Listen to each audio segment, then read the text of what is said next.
Mais oui, je peux te faire un café, je suis pas encore en retard.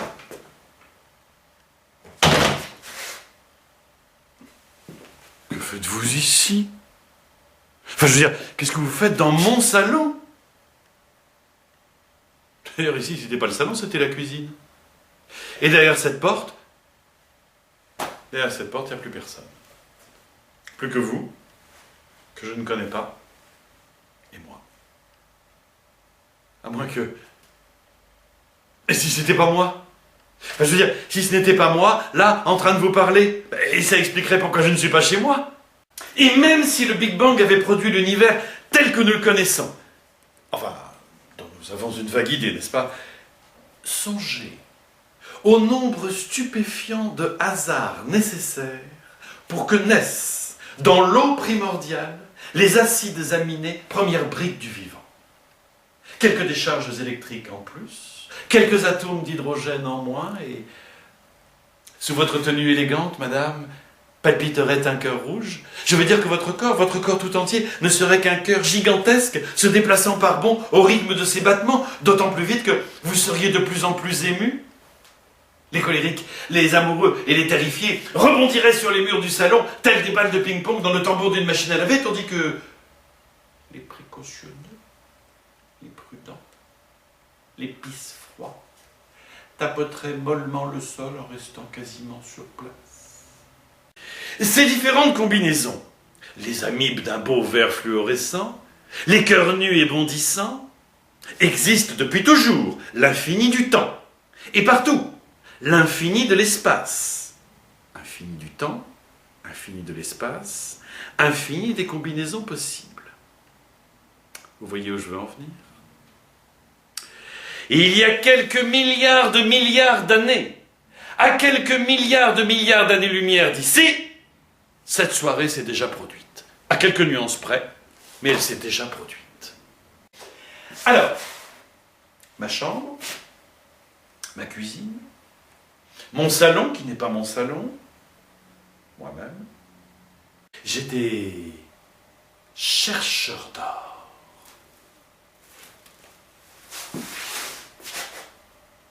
Et Bill, si je chante pour toi, tu me payes un whisky? T'as rien dans le vide, mon bon vieux Joe. T'as rien dans le vide, t'es 15-0. Tu viens de nulle part, mon bon vieux Joe. Tu vas de nulle part, t'es 4 tocards. T'es dans le ruisseau, mon bon vieux Joe. T'es dans le ruisseau, t'es 15-0. Celle que t'aimais dort sous la terre. Celle que t'aimais n'est que poussière. La vie défile, mon bon vieux Joe. La vie défile, t'es 15-0. Et toi, tu restes au bord de l'eau. T'es 4 tocards, t'es 15-0. Hein? Je dérange les clients? Mais non, mais regarde, ils sont tous tordus de rigolade. C'est qu'ils l'aiment bien, leur bon vieux Joe. Un jour, moi, je passerai au Madison, au Carnegie Hall, dans tout Broadway. Les gens, ils se battront pour avoir une place et puis pour me payer un whisky. Et mon nom, il s'étalera partout, et puis il sera écrit en pépite d'or, le bon vieux show du bon vieux Joe. Et toi, tu me supplieras pour que je vienne chanter dans ton râle. Mais je viendrai pas, Bill, je viendrai pas. Tu me supplieras à genoux, à plat ventre dans le ruisseau. Mais je viendrai pas, Bill, je viendrai pas. J'étais...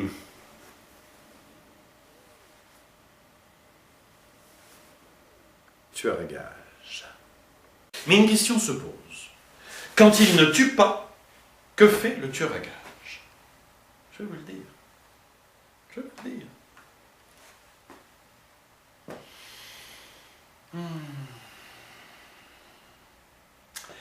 Les pieds chaussés de chaude charentaise, le chat lové, dormant et ronronnant sur le plaid à carreaux qui couvre ses genoux. Il se balance doucement dans un rocking chair en chêne, patiné et ciré. Il brode ou il tricote. Pour les enfants pauvres de la paroisse, il tricote sans relâche des gants et des chaussettes, afin d'épargner à leurs jolies menottes, à leurs mignons petons, des engelures. Certes, le boucher du coin de la rue Émile Zola et de l'avenue Jean Jaurès pourrait très bien, d'un geste précis, c'est un lointain cousin du tueur à gages, de son couperet acéré, trancher net le doigt, l'orteil, la main, le pied, voire le membre tout entier, si l'engelure date et que l'on a un peu laissé traîner. Oui, c'est un affreux moment à passer, mais enfin, quand la nécrose est installée, n'est-ce pas, on n'a pas bien le choix. Et puis, si, pour éviter le couperet acéré du boucher du coin de leur Émile Zola et de l'avenue Jean Jaurès, il suffit de porter les gants et les chaussettes patiemment tricotés par le tueur à gages dans son rocking chair en chaîne, eh bien, portons-les. Son papa et sa maman étaient tueurs à gages, et il était un bon garçon.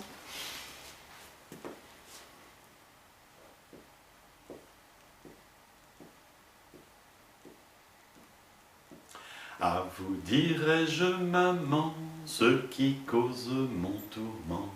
Papa dit qu'il faut que je m'entraîne tout au long de la semaine.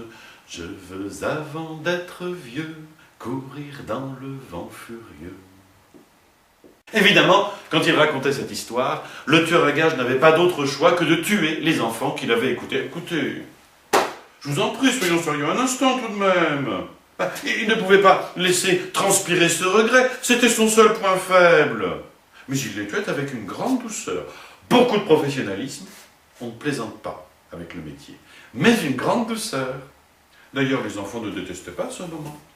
Quand le tueur à gages commençait l'histoire du tueur à gages qui avait un regret, il se sentait envahi par une intense résignation. Comme si une laisse invisible s'était accrochée à leur cou fragile.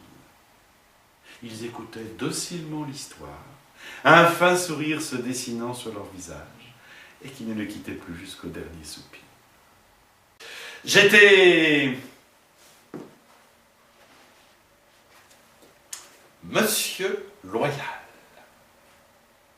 Approchez, mesdames et messieurs, approchez et découvrez les amours folles de Marcel Loyal, dit Loyal de Laval, devenu, avant même d'être né, des cadavres exsangues. Il faut dire que Marcel les tue sans pitié. Vous voyez plutôt comment le couteau vole et virevolte, saute et tressaute, taille et détaille. Le boucher du coin de la rue Émile Zola et de l'avenue Jean Jaurès n'a qu'à bien se tenir. Oui, mesdames et messieurs, en dépit de ses joues tombantes et de son teint blafard, quelques femmes tombèrent amoureuses de Marcel.